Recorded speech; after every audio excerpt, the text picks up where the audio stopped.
Hello everyone, my name is Randy Dale and I'm coming to you live with Randy Talks Hockey.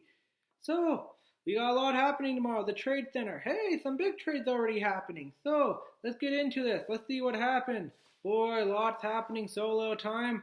Everyone's like, whoosh, I know I am. So, some recent trades that just recently happened. We saw David Desharnais from the Canadiens going to Edmonton in exchange for Brandon Davison. Now, good move by the Oilers. We know Peter Chiarelli was looking for a third line center as reported. This helped. They can put Draisaitl on the wing with McDavid. So these guys can score. Draisaitl already 20 plus goals. Unbelievable. But for Montreal, they keep adding these defensemen. I think the defense is already good as it is. But what they need is someone who can score. Their defense can't score 30 goals. Chiarelli, they're the only legitimate scorers so far. Radulov, but still, they need someone that can score. Will the Canadiens make a big trade tomorrow? We'll see. We know Matt Duchene's name is out there. We know they have interest in them. Some other teams do. But if Marc Bergevin does say the Canadiens are all in, you got to make that trade because when you're all in, the future is now. If you don't walk out with the cup in end of June, you're not all in. You didn't achieve your future. The other big trade we had was Johnny Oduya was sent to Chicago again. Good move by the Hawks. Now, I thought the Hawks would not give up prospect. They did, but I guess the Hawks thing is the defense is stronger. And I think this is the last chance to win a cup because when Panarin and $6 million come in next year, again, they're going to have cap problem. They still have so many players under cap, big cap. So I think the Hawks are going to go for it. This is it for them. Can they win their fourth cup? The other trades we had, Ben Bishop got traded. We knew Tampa Bay was fluttering in and out of it. They finally decided to trade Bishop. They got a backup in Peter Budaj for Vasilevsky. They got a prospect. Maybe more picks if the Kings do well in the playoffs and Bishop does play a lot of games. But this trade is very interesting in my mind because the Kings are right now currently out of a spot. They're playing Calgary right now, and if they win, they're 3 points behind them and a point behind St. Louis if St. Louis loses to Edmonton in regulation. Now, the trade will only work out if the Kings will win, as I just said. But this is more of an insurance policy in case Quick falters, so it does give them a little bit more stability in net. And I think in the playoffs, especially that a Quick falters again, you have that big insurance policy. We saw the big trade last night. Kevin Shattucker from St. Louis going to Washington for a couple of picks and a couple of prospects, in one of them, Zach Stanford. Capitals are showing they're all in. Is this Ovi's year? We'll have to wait and see, but they ensure the top six defenseman is very strong. They can move the puck. Their power play is just going to be deadly if Shattucker can click with Ovechkin in the point right away. Dangerous team. We saw also the big trade, Marty Hanzal going to Minnesota with Ryan White for a couple of picks and some prospects. Now, the Wild are showing they're all in. I think they can compete with some of the best in the team from the West. Again, this is more of a conversation in April. We'll see what happens. But good move by Clutch Fetcher. He didn't give up none of his good prospects. So it's a good move, I think. We saw Alex Burrows getting traded to Ottawa for a prospect. Now the Senators, interesting because they signed Burrows as well to a 2-year deal. $5 million, $2.5 each year. Now people are wondering, turning 36, 38, what does he have? Well, hearing a couple of things and reading a couple of things, the Senators, they could lose Wingo and Neal and Chris Kelly. They got to have some grit. And Burrows add grit. They go acquire Victor Stahlberg, rotate, some more grit. So their bottom six is going to be a very tough bottom six to play in. I think this team could be exciting to watch. And in April, they're showing, hey, we're our bottom six. We're ready to compete. Pittsburgh made a trade for Ron Hainsey on Friday. Now their defense is depleted. Let Chris Letang's out. Trevor Daley's out for a really long period of time. Might not be back for the whole playoffs. We'll see what happens. So ensure their defense, but it's still very interesting to see, can the Penguins repeat with the depleted defense core?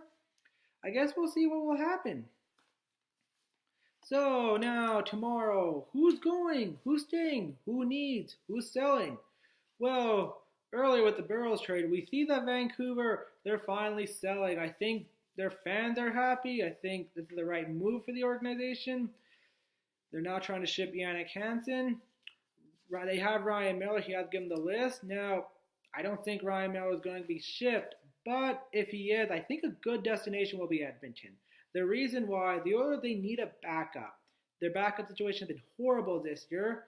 Lawrence Brossoit, he won that one game, but the game in Tampa, maybe need to give him more starts. Jonas Gustafsson was awful. So Miller's an experienced veteran, and he can give Talbot a break. If you know going forward, Talbot is your guy, and I think the backup role may make or break the Oilers' playoff spot.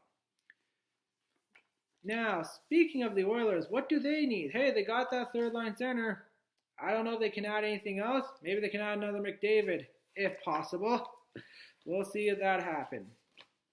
Another trade that actually happened that helped a young team is the Toronto Maple Leafs. They acquired Brian Boyle yesterday for a prospect pick. Now, beginning of the year, I don't think Toronto would have made this trade, but they're in a playoff hunt. They have a little breathing room, but not too much with Florida and the Islanders on their tail. So we'll see what happens. What I think this trade will help is take some pressure off the young centerman in Matthews. Boyle's a veteran. He's tough. He really beefs them up. And I think it Babcock another reliable resource down the middle that can help him out. So, good move by the Leafs. The big name out there that could he be traded tomorrow is Matt Duchene. Now, this is an interesting one. The Avalanche, awful year, but I don't think they're going to make this trade for Duchene or even Landeskog happening tomorrow unless they get the right offer. If they get the right offer, they will go, but I don't know if a team willing to give up. The only team I think that will make the Duchene trade by tomorrow is the Montreal Canadiens. Mark Bergevin has said they are all in, but they can't score. Pacioretty is really their only legitimate scorer. They have other guys that can score. Radulov has shown a nice little return in the NHL. Galchenyuk, okay, he has been hurt. Gallagher, but they have some good top six, but they don't have an elite scorer. I think Duchene can really help that team, and if they're all in, they need to get him. Now, teams that also need scorers. The Calgary Flames are one of them. They have had a good run in the last month. They can score. Johnny Gaudreau has picked up, but they need someone that can help them. The names we see that the Flames could get, Thomas Vanek, Radim Vrbata. I think personally Patrick Sharp will be a good fit for that team. He's a veteran. He can score. He can lead by experience. Also, he would be a good player going forward with the team. But again, a lot of people are saying, are they a rebuilding team or now they're a selling team? Depending if they make that move, if they get a Vrbata, they get a Vanek, they even get a Patrick Sharp, which is unlikely though, but we'll see. If they get one of those top wingers, they are buyers. They are buyers. Now, another big name on the market, like Duchene and Landeskog, is Marc-Andre Fleury. Now, since Matt Murray is coming, he's taking over the number one job. I don't think Fleury is going to be traded unless the right offer comes to Jamie Rutherford, which means he gets a quality goalie that can back up Murray for the rest of the year, and in case Murray goes down, because Murray's been hurt twice now this year, and I don't think it was for Fleury, the Penguins would not be in such a good spot. So I think Jamie Rutherford will keep Fleury and trade him in the offseason. So we'll see what happens there. Some other big names that could be traded. Buffalo, they got a couple of defensemen. Kulikov, Cody Franzen. Two young defensemen. Franzen is an UFA, so perfectly rental. But Kulikov could be interesting. Any team that needs a defenseman, they have it right. So if it doesn't work out, you can trade the offseason and get another prospect or a small pick. So it doesn't hurt completely. So many trades are going to happen. We can't keep track of all of them. My head just hurting to keep track of them. But we know a lot of activity is going to happen. We know the sellers are out there. We know Arizona, a seller. The last piece they can sell is a Shane Doan, really. The rumors are he is going to stay in Arizona. We saw how emotional he got in his press conference the other day. So I would like to see Shane Doan win a cup. He's been there for so long. He's a good player, a good-hearted player. He's tough, he's grit. But I think he's going to end it in Arizona this year. Another veteran player, Jerome McGinley, longtime Calgary Flame, has had an awful year. So I don't know if a team's going to take him unless they're willing to eat his salary cap. So I think Jerome may be staying in Colorado when it's all said and done tomorrow. The Avalanche, they got a couple other pieces. Mikhail Grigorenko, another one they could sell. A good young centerman, RFA, you guys right. So something to think about. Yeah, so a lot of big names. Who's going? Who's staying? We know the Bars are pretty much teamed in the playoff hunt, which now dwindled down to to a really reasonable number. As for last week, you saw every team in the playoff in the West except Colorado and Phoenix. But we now see the Bars in the West and the Bars in the East, and the South in the West and the South East. Now the South and the East are a little bit more. You got New Jersey, you got Buffalo. You got Tampa, unfortunately. You got Florida. You got some buyers in the West. We know Vancouver's a buyer. Vancouver's not a buyer. They're a seller. What am I talking about today, right? Oh, now you get some sleep. Vancouver's a seller. Colorado, Arizona, Dallas now. So, yeah, we got a lot of teams. What's going to happen? Who's going to make the big splash? Who's not? We know the big names out there.